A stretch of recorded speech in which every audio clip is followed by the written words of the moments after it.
Hai, halo, selamat datang di kuliah pemrograman aplikasi bergerak Mobile Application Development. Dan pada perkuliahan kali ini kita akan belajar tentang salah satu topik, yaitu intent. Nah, untuk mempelajari intent, kita akan melanjutkan membuat aplikasi yang kemarin sudah pernah kita kerjakan, yaitu GeoQuiz.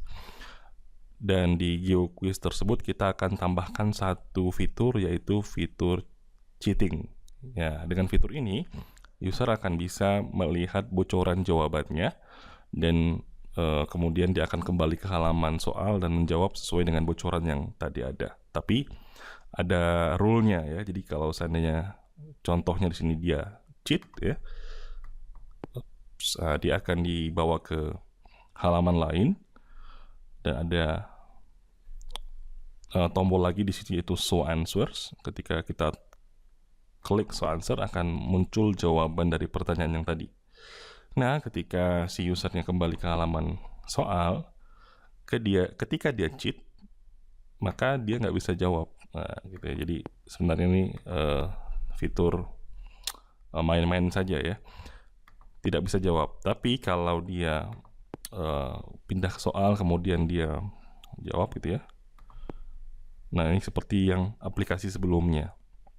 Jadi kalau dia tidak cheat dia bisa jawab, tapi kalau dia cheat maka dia tidak akan bisa menjawab. Nah, apa jadinya kalau dia menekan tombol cheat tetapi tidak menekan tombol show answers? Maka kita back, dia masih tetap bisa menjawab ya.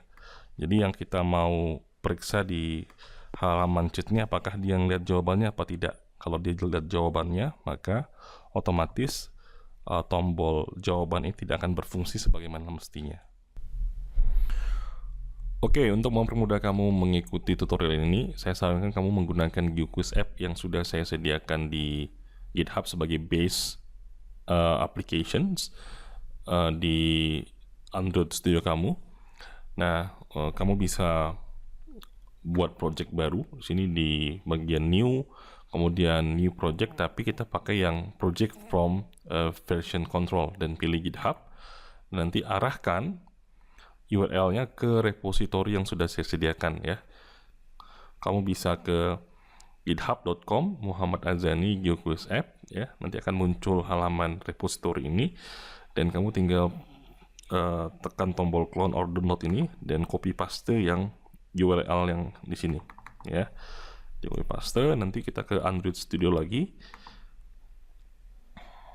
Nah, di sini nanti di git repository URL-nya kamu pastekan yang tadi sudah di copy ya. Kemudian pastikan itu bisa tersambung dengan menggunakan tombol tes. Nanti directory name-nya tuh bisa menyesuaikan. Jadi kalau ini karena saya sudah punya ininya, saya kasih 3 misalkan seperti ini ya, atau extended karena ini adalah versi extended dari GeoQuiz app yang sebelumnya. Kemudian di clone ya.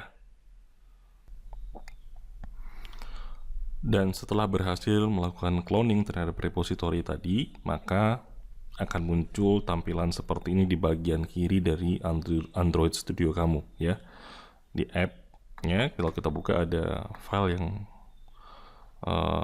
selalu ada ketika kita membuat sebuah aplikasi. Ada manifest folder, ada Java folder, kemudian kita buka di folder subfolder yang pertama ini, maka di sini akan kita temukan 2 Java class yang kemarin sudah pernah kita buat. Nah, untuk sebelum kita menambahkan beberapa hal di aplikasi ini, saya mau sedikit berikan gambaran dulu apa yang sebenarnya akan kita pelajari pada video kali ini. Di awal tadi saya sebutkan kita akan mempelajari intent. Apa itu intent? Nah, intent itu sebenarnya sebuah objek yang disediakan oleh Android SDK yang memungkinkan sebuah activity itu berkomunikasi dengan activity lainnya ya. Jadi kalau pada pertemuan sebelumnya kita belajar bagaimana mengirimkan data dari sebuah orientasi misalkan dari activity yang berorientasi potret ke sebuah activity yang sama tapi orientasinya adalah landscape. Nah, pengiriman datanya dengan menggunakan bundle namanya, kalau kamu masih ingat di pertemuan sebelumnya. Nah, pada pertemuan kali ini, pada video kali ini, kita akan mengirimkan data juga, tapi antar activity. Antar activity, di dua activity yang berbeda. Nah, itu dengan menggunakan intent namanya. Nah, jadi pada kali ini kita akan belajar tentang intent, kita akan belajar cara menambahkan sebuah activity baru ke dalam aplikasi kita. Dan yang ketiga, kita akan belajar bagaimana caranya mengirimkan data dari satu activity ke activity lainnya.